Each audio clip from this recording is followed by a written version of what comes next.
बिस्मिल्लाहिर्रहमानिर्रहीम नहमदुहु व नसल्ली व नसल्लिम अला रसूलिहिल करीम।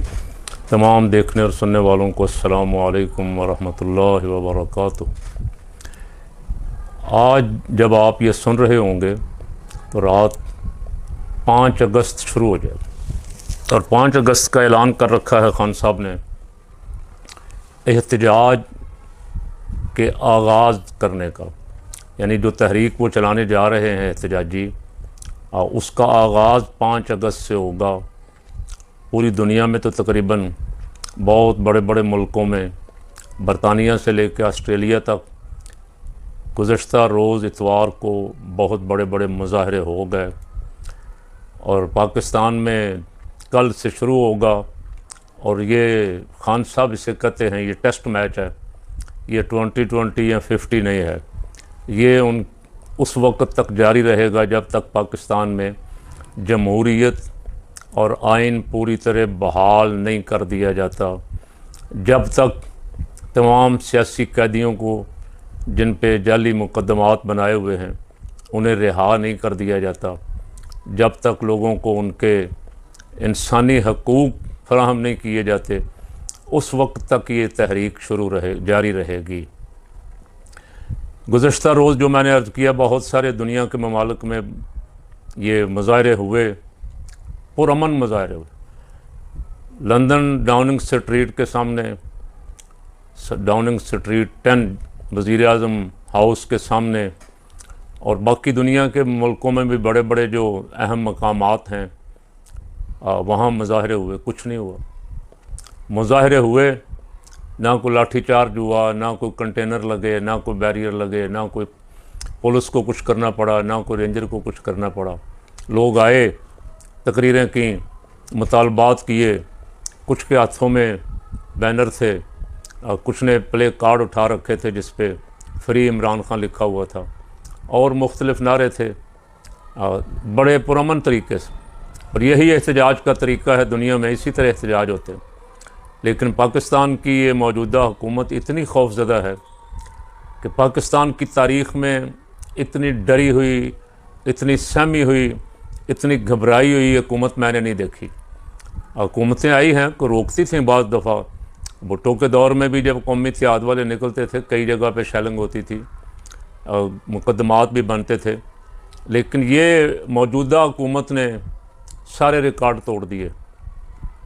अब उनका कोई प्रोग्राम नहीं है, पीटीआई का कोई प्रोग्राम, कोई लॉन्ग मार्च लेके आने का, इस्लामाबाद ब्लॉक करने का, रास्ते रोकने का कोई प्रोग्राम नहीं है। उनका प्रोग्राम ये है कि जहाँ जहाँ लोग हैं अपने अपने शहर में बाहर निकल के तो अपना इज़हार ख्याल करें, अपना वोट आज़ादी के हक़ में, हकीकी आज़ादी के हक़ में डालें, इंसानी हकूक़ जो पामाल हो रहे हैं उसके ख़िलाफ़ अपना वोट डालें। जो लोगों को उठाया जा रहा है घरों से, चादर और चारदीवारी का तक़द्दुस पामाल हो रहा है, जिस तरह अदलिया का मजाक बना दिया गया है।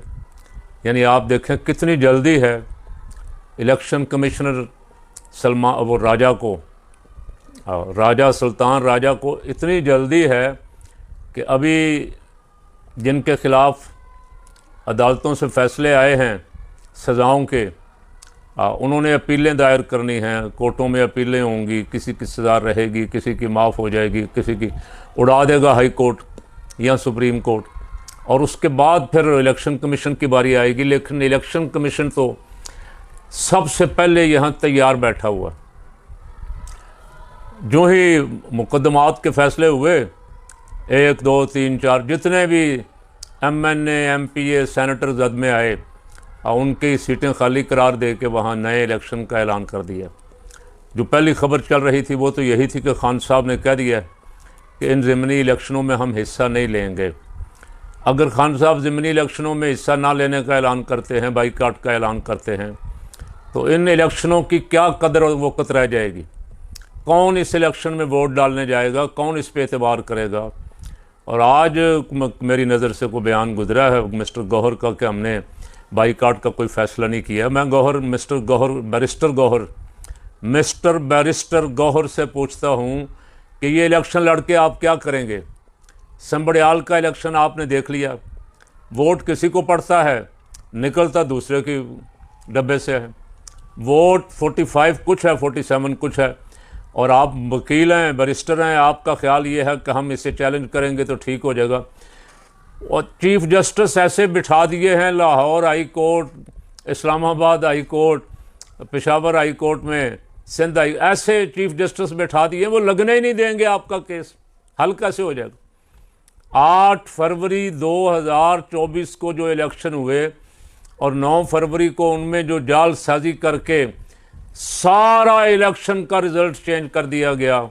17 सीटों वाली जमात को 120 दे दी गई, और जो 250 वाली जमात थी उसे कोई भी नहीं दी गई। जो 80-85 उनके थे उनको भी इलेक्शन कमीशन ने नहीं माना। फिर स्पीकर जो बैठा हुआ है उसने भी नहीं माना, और सुप्रीम कोर्ट में मर्जी का बेंच बिठाया हुआ है, आईनी बेंच, और उसने भी कह दिया जी ये कोई पीटीआई नहीं है, कोई जमात नहीं है, हम मानते नहीं। तो इंसानी हकूक़ का सत्यानाश करने का प्रोग्राम तो सब ने मिल के बनाया हुआ है, इलेक्शन कमीशन ने, अदालतों ने। तो बैरिस्टर गौहर साहब, ऐसा इलेक्शन लड़ने का मैं आपसे पूछ रहा हूँ, क्या फ़ायदा माँ सिवाय इसके कि आप जिस बंदे को मैदान में उतारेंगे वो बेचारा पैसा ज़ाय करेगा, अपना मेहनत करेगा। रिज़ल्ट का मुझे भी पता है, आपको भी पता है। अगर कोई गैर जानिबदार इलेक्शन कमीशन हो, इस इलेक्शन कमीशन की मुद्दत ख़त्म हुए कितने महीने हो गए, ये क्या कर रहा है बैठा हुआ, और आप क्या कर रहे हैं? आप इतना नहीं कर सके कि इसके खिलाफ आवाज़ उठाएं सेनेट में, असेंबली में, और कहें कि इसको फारिग करो। आप मुतालबा भी नहीं कर सके कि वज़ीर आज़म से कहें कि आओ बैठो आके नया इलेक्शन कमीशन। गैर कानूनी इलेक्शन कमीशन बैठा हुआ है, और वो उसको बड़ी जल्दी है इलेक्शन करवाने की।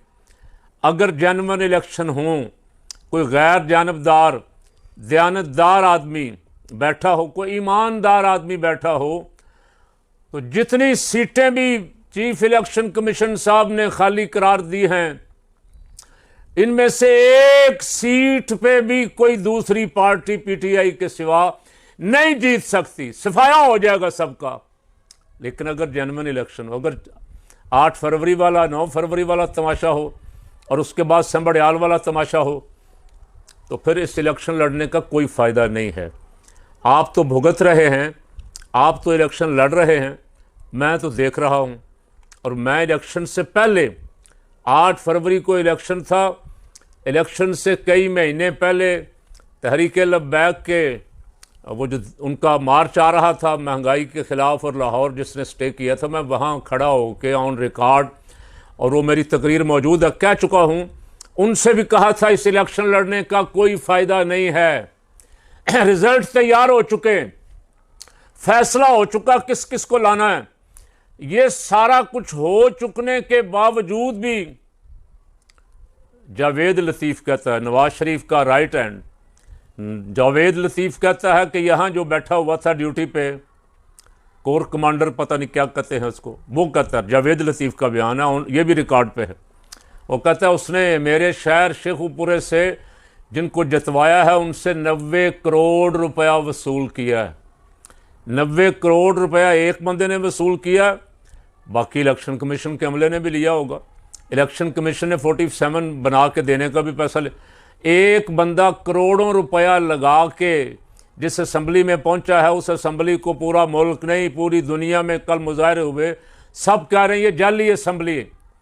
असम्बली मेंबरान शर्मिंदे शर्मिंदे, वज़ीर आज़म मैंने कल कहा था बेहद शर्मिंदा है बेचारा, उसकी शक्ल आप देखें, प्रोग्राम खुशी का होता है, उसके चेहरे पे अफसरदगी होती। प्रोग्राम समाइल वाला होता है कि वहाँ मुस्कुराया जाए, और वज़ीर आज़म साहब वहाँ पता नहीं किन सोचों में गुम होते हैं, क्या होने वाला है उनके साथ। तो ऐसा इलेक्शन लड़ने का गौहर, मिस्टर बैरिस्टर गौहर साहब, कोई फ़ायदा नहीं है। आपकी कारकर्दगी से अवाम मुतमईन नहीं है, आपके अपने कारकुन मुतमईन नहीं है। ऐसे बयानात न दें खान के इस बयान को कि ज़िमनी इलेक्शन का बाइकाट करो। आपके कारकुनों ने इस बयान को सराहा था। खान का जो बयानियाँ बना रहा है, खान जेल में बैठा बैठा जो बयान देता है, पीटीआई के कारकुन के दिल की आवाज़ वो है। लेकिन आप जो बाहर बैठी हुई कमेटी है, आप जो फैसले करते हैं, उनसे आपके अवाम मुतमईन नहीं हैं। कल मुझे नहीं पता कि क्या इंतज़ाम किया है आपने। यानी मैं कुछ ना कुछ अपने आप को थोड़ा बहुत बाखबर समझता हूँ कि मैं ख़बर रखता हूँ कोई ना कोई, कभी कुछ सोशल मीडिया पे ख़बरें देख ली, कभी कोई टीवी मैसर आ गया तो वो लगा के कभी देख लिया दूसरे चौथे दिन, तो अंदाज़ा होता रहता है कि इस वक्त मुल्क किस तरफ जा रहा है, क्या हो रहा है। कल की मुझे पंजाब में तो कुछ तैयारी नज़र नहीं आ रही, कोई खुफिया आपका प्लान हो तो उसका मुझे पता नहीं। खैबर पख्तूनख्वा में लोग वैसे निकले हुए, बलूचिस्तान में लोग निकले हुए, सिंध में और पंजाब में दो जमहूरियत के चैम्पियन हुकूमत में बैठे हुए हैं। एक पीपल्स पार्टी जो जमहूरियत जमहूरियत जमहूरियत जमहूरियत जमहूरियत अलापते हैं उठते बैठते, जो जमहूरियत का खाते हैं, जमहूरियत का पीते हैं, जमहूरियत ओढ़ते हैं, जमहूरियत पहनते हैं, उनके सूबे में भी पुरअमन एहतजाज नहीं हो सकता। उनको डूब मरना चाहिए। जरदारी और बिलावल को डूब मरना चाहिए। उनको चाहिए था मिसाल सेट करते, मुराद अली शाह से कहते कि हमारे सूबे में पुरअमन एहतजाज से किसी को रोका नहीं जाएगा, पुरअमन एहतजाज हर शहरी का आईनी हक है। लेकिन वहाँ भी लाठीचार्ज होता है, वहाँ भी गिरफ्तारियाँ होती, वहाँ भी बंदे उठाए जाते। और पंजाब वालों ने तो समझ लिया कि हम राजा रंजीत सिंह की औलाद में से हैं। हम तो सवाल ही पैदा नहीं होता कि कोई हमारी मर्ज़ी के ख़िलाफ़ कोई बोल भी सके, हमारी मर्ज़ी के ख़िलाफ़ कोई टिकटॉक पे आ सके, कोई यूट्यूब पे आ सके, कोई फेसबुक पे आ सके, हमारी मर्ज़ी के ख़िलाफ़ कोई माल रोड पे। बचपन से हम माल रोड वाले हैं, मुजाहरे करते आए, देखते आए। 74 के तहरीक ख़त्म नबूवत के मुजाहरे भी हमने अल्हम्दुलिल्लाह शामिल हो के उसमें मुस्लिम मस्जिद से और नीला गुंबद से मस्जिद शहदा से असम्बली हाल, असम्बली चौक, ये सारी ज़िंदगी ये देखा। 74 में भी देखा, 77 में भी देखा, फिर ज़ियाउल हक़ के दौर में भी पाबंदियाँ लगी लेकिन फिर मुजाहरे होते रहे। फिर मुशर्रफ के दौर में भी मुजाहरे किए, मिलियन मार्च भी मुशर्रफ के दौर में किया, जिसमें सारी क़यादत मौजूद थी। नवाब नसरुल्लाह खान साहब भी थे, हज़रत कायदे मिल्लत इस्लामी मौलाना शाह नूरानी रहमतुल्लाह अलैह, काजी हुसैन अहमद मरहूम और बहुत सारे मुजाहरे होते। ये खौफजदा हुकूमत डरी हुई इसलिए कि जालसाजी की बुनियाद पे आए हैं। तो मुझे पता नहीं पंजाब में क्या प्रोग्राम है उनके, लेकिन मैं ये उम्मीद करता हूँ कि जो लोग चाहते हैं मुल्क में जमहूरियत आज़ाद हो, अदलिया आज़ाद हो, इंसानी हकूक़ की पासदारी हो, मीडिया आज़ाद हो, लोगों के घरों पे गैर कानूनी छापे ना मारे जाएं, ज़्यादती ना हो किसी के साथ, लोगों की ज़ुबान बंद ना की जाए, उनको निकलना चाहिए। निकल के अपना एहतजाज रिकॉर्ड करवाना है, पुरअमन एहतजाज। अब बहुत सारे सूबों में तो मुझे पता है कि बहुत ज़ोरदार मुजाहरे होंगे, लेकिन पंजाब वाली क़यादत जो है पता नहीं है कहाँ। कौन है आजकल पंजाब का? कभी आलिया हमज़ा का नाम सुनते हैं, कभी किसी का सुनते हैं। ये तो जिस दिन कोई मेरे मालिक ने हवा चलाई, को हवा चली, उस दिन लोग चोरों डाकुओं के ख़िलाफ़ खुद निकलेंगे। वरना PTI की क़यादत ने पंजाब में बेहद मायूस किया है। खान साहब के बयानात लोगों की ढारस बंधाते हैं। खान साहब इस कौम की आज़ादी के लिए कुर्बानी दे रहे हैं, बहुत बड़ी कुर्बानी। ऐसा शख्स जिसको रोज़ नई से नई ऑफ़र होती, जिसको रोज़ को ना कोई मुआहदा को डील ले जाकर साइन करने के लिए दी जाती है, वो उठा के परे फेंक देता है।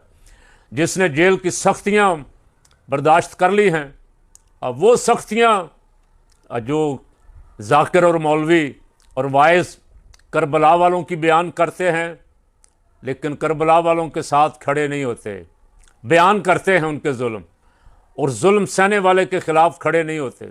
जालिम के ख़िलाफ़ बड़े खुश होकर जफियाँ डाल डाल के पहुँचते हैं, इशारा हो जाए कहीं जालिम किसी का, वहाँ हाजिर हैं। और जुल्म के ख़िलाफ़ मज़लूम के हक़ में बोलते हुए भी उनकी टांगें कांपती हैं।